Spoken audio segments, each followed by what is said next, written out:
So one of the reasons I enjoy doing these interviews is because even someone like you who I've known for a while and thought I knew a lot about, I get to research it and learn more things. And you know, Scott, I never knew that you went to Butler.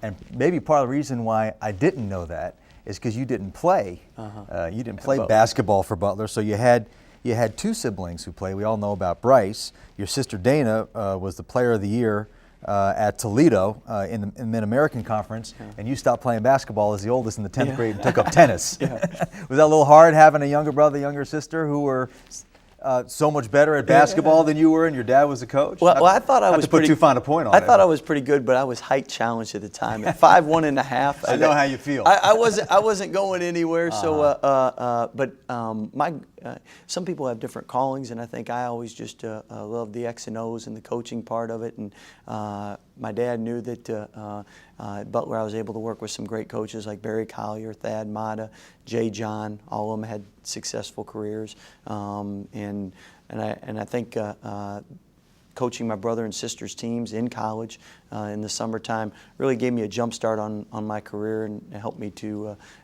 just be further along with that. Obviously grew up playing in camps, working camps. That's all we did. So at the end of the day, I think God had a good plan, and I appreciate it. Not too much of an inferiority complex, though, with No. You got over it? No. Well, I don't think I was smart enough to stop playing them when they could beat me. And my sister has her jersey retired with the Toledo team and was Gatorade Player of the State or Converse Player of the State, one of the two. And brother was Mr. Basketball. So I like to think that I was able to help them with their careers, which is quite rewarding too.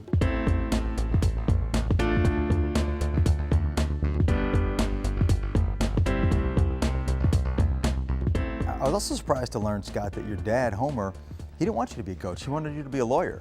Well, our family either has lawyers or coaches, and most coaches will tell you go into law. If I'd have known I was going into coaching, I probably wouldn't have studied as hard because I knew I needed good grades for law school. Yeah. So, but anyway, my wife's a lawyer, sister's a lawyer, uncle's a judge, so cousin's a lawyer. So it's either coaches or lawyers. Personally, I don't like reading that much, so that's why coaching came into effect. But what was it about coaching that your dad did not want that for you?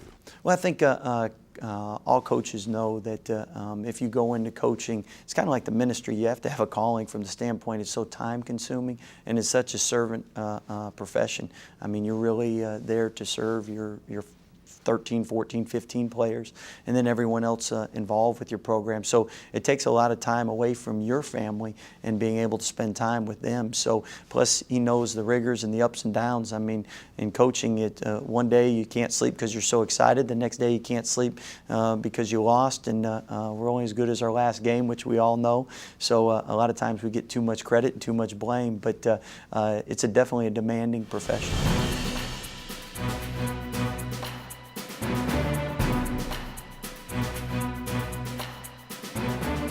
Pushing you away from coaching and into the law, and you resisted that and overcame that to work for him. So it does say something about how much you had to really want it to be able to overcome that, right? Well, and I think as a father, he really he was at LSU, and I think his last year at LSU from 72 to 76, you could recruit year round. I think he had 156 hotel receipts, meaning so he was gone all the time.